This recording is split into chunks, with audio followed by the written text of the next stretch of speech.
के नई कहानी में आपका स्वागत है। मुझे उम्मीद है कि आप इस कहानी से आप कुछ जरूर सकारात्मक चीज सीखेंगे और आपको हमारे द्वारा लिखी कहानी अच्छी लगी हो तो कृपया आप नीचे दी गई लाल वाली घंटी को जरूर दबाकर सब्सक्राइब करें। बरसात की वो रात में और वो। मैं करीब 35 वर्ष का हो गया हूं, लेकिन मुझे आज तक किसी से प्रेम नहीं हुआ। मेरे अंदर किसी चीज की कोई कमी नहीं थी, लेकिन पता नहीं लड़कियों को क्यों नहीं मैं पसंद आता था। लेकिन खैर, वो बरसात जो हमारे जीवन में प्रेम का फूल खिला गया।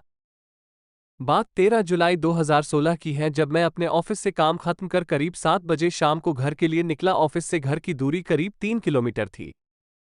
ऑफिस के पास ही यात्री शेड भी था, जहां 8 नंबर की बस आती थी जो मेरे घर से होते हुए आगे चली जाती थी।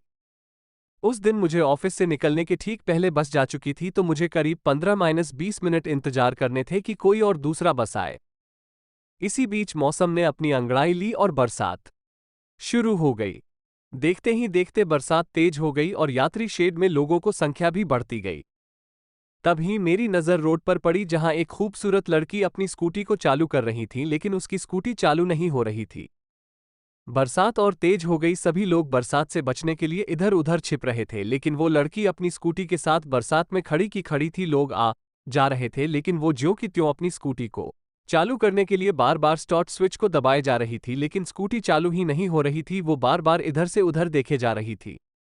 जब मैंने उस लड़की को देखा तो ऐसा लगा मानो इससे ज्यादा खूबसूरत लड़की आज तक नहीं देखी। बारिश की वजह से वो पूरी तरह से सराबोर हो चुकी थी। उसकी बालों की कुछ गुच्छे उसके गोरे गाल को चूम रहे थे। मैं शेड से यही देख रहा था। मेरे मन में एक सवाल आया कि क्यों न उसकी हेल्प की जाए। मैंने भीगते हुए उस लड़की के पास गया और कहा कि क्या मैं स्कूटी को चालू करूं, तो उसने मेरे तरफ देखते हुए पीछे हट गई। मैंने चाबी डालकर चौक ऑन करके किक मारी, स्कूटी चालू हो गई। इसके बाद मैंने उसके चेहरे को देखा तो लगा मानो वो बहुत ही खुश थी, लेकिन वो अंदर ही अंदर मुस्कुरा रही थी, अपनी खुशी बाहर नहीं आने दी।